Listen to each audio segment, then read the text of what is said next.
Well, welcome back to Jimmy's Reviews, and I got a bit of a special treat. I'm hoping to do an unboxing of, I think I know what this is, and if it is, I'm going to be pretty excited.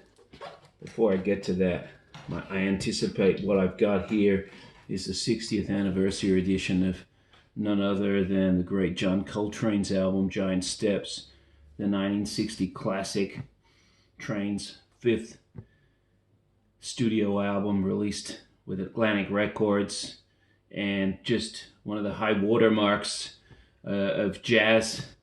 And if you know anything about jazz, it's an album you know and you love, and you'll find it in any jazz connoisseur's collection.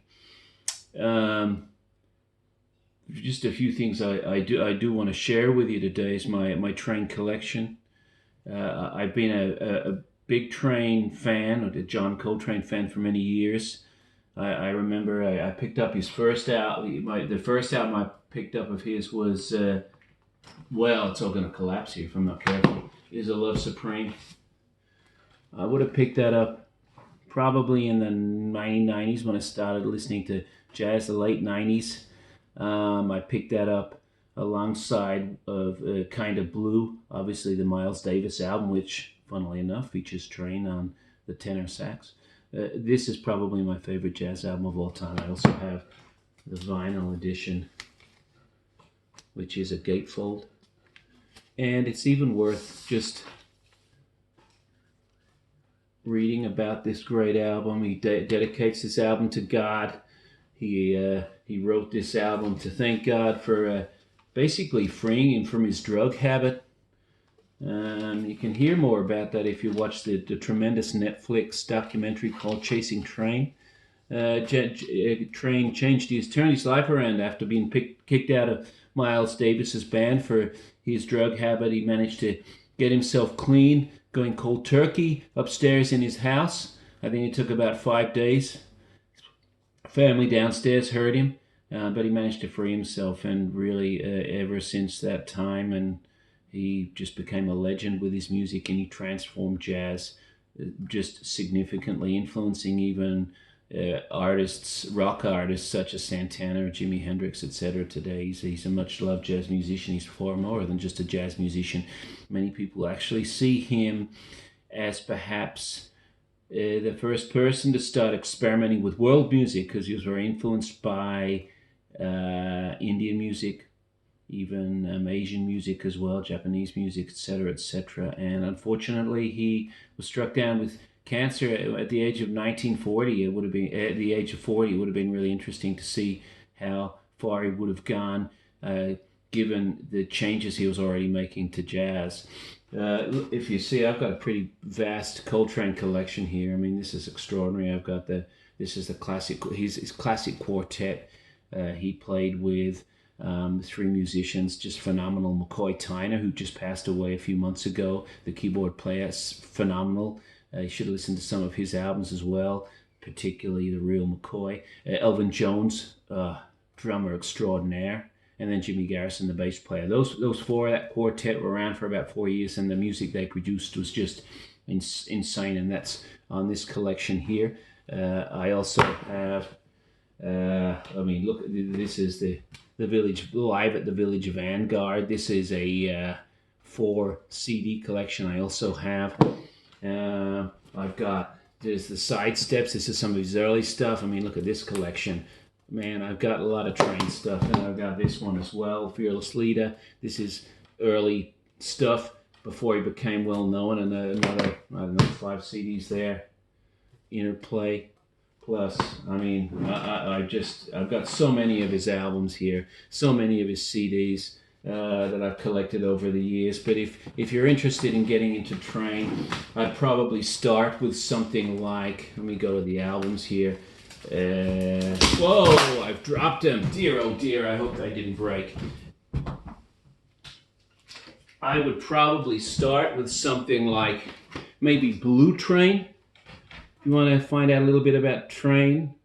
Blue Train's a great album because it has the trumpet player Lee Morgan in it. Lee Morgan's life is really interesting too. A tremendous trumpet player, ended up being murdered by his wife, shot while he was playing live, I believe. There's also a documentary about him on Netflix. But great trumpet player, and he plays on Blue Train. Here's the version I have of Giant Steps at the moment, but I'll unbox the 60th anniversary. I recommend My Favorite Things as well. We all know my favorite things from The Sound of Music. Train's version, he plays this on the soprano saxophone. Unbelievable. I think the version on the album is about 14 minutes. He was known to play for much as 20 minutes. I think there may even be a 30-minute version of it. Sensational stuff. So if I was starting off listening to Train, probably start with Blue Train. Great album. The Love Supreme, as I said, is my favorite. It probably wouldn't be my go-to first. And what else have I got here that I'd probably recommend as well? My all-time, well, no, I said my all-time, I've already said my all-time favorite is Love Supreme, but another great album. I just love Crescent. Same period as, I think it may have been recorded just before Love Supreme.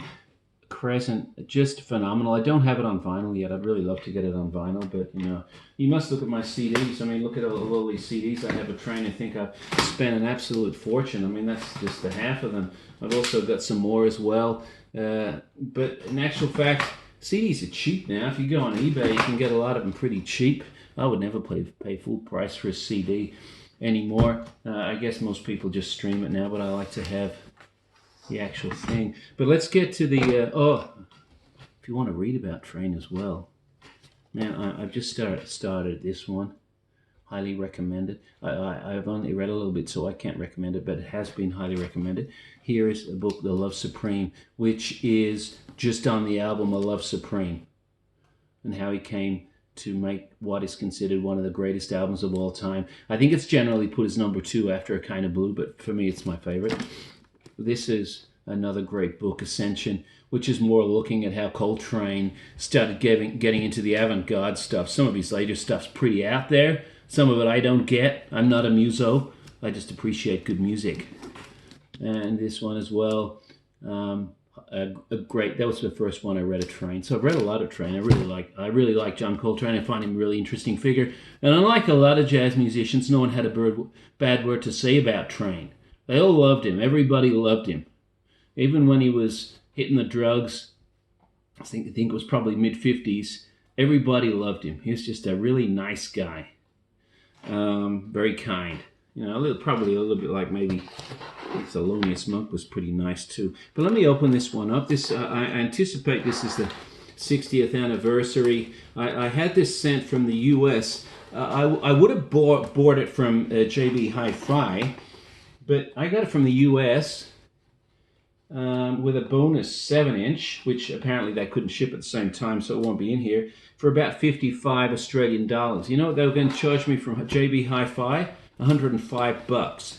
I wrote to JB Hi-Fi and I said, JB, why am I going to buy from you when I can buy it OS from the US, including postage, for almost half that? They wrote back and they actually got a better deal. If you look on the JB Hi-Fi website, it's now $79.95. That's thanks to me. I wrote to them and said, I'm not paying that much, but they said the best we can do is $79.95. I said, well, thanks, but no thanks. I'll still get it OS. Anyway, here we have it. It is what I thought it was. I'm glad this review would have been an absolute joke if it hadn't been. It's nicely packaged. I want to say I got this from Rhino Records. Sometimes records are really badly packaged. I've had friends open theirs up and the records have been damaged, but Rhino have done a really good job with this, so I recommend, from what I've seen so far anyway, that I would definitely get stuff from Rhino. This is really neatly packaged. Well done, Rhino. And here it is, folks. This is beautiful.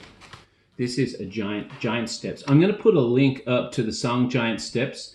So have a look. There's an analysis of the song Giant Steps because it was considered just for musicians today to play that song. Like it's, well, what would I say? It's one of those go-to songs if you want to show you're really a good jazz musician, because it's so sophisticated, and the way Coltrane composed it. It's a masterpiece of music. Anyone who studies music should be studying the track Giant Steps. And when he plays his solo, it's just absolutely phenomenal. And as they'll say, the piano player that came into play, he couldn't keep up. and you hear it in the recording actually. Anyway, but I'm going to put the link. Please have a look. Anyway, let's have I've got to be very careful with this. I don't want to.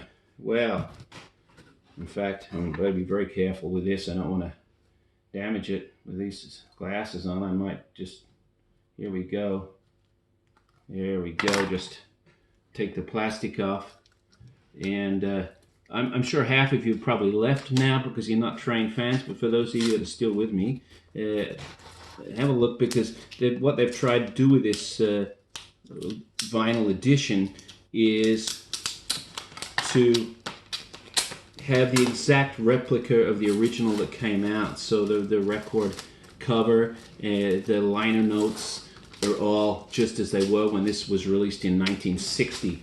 So let me take you through it. This is nice, really nice. And what it is, the 60th anniversary edition, which is so special, one of the reasons why I got it, is it's a double album. So here's the cover.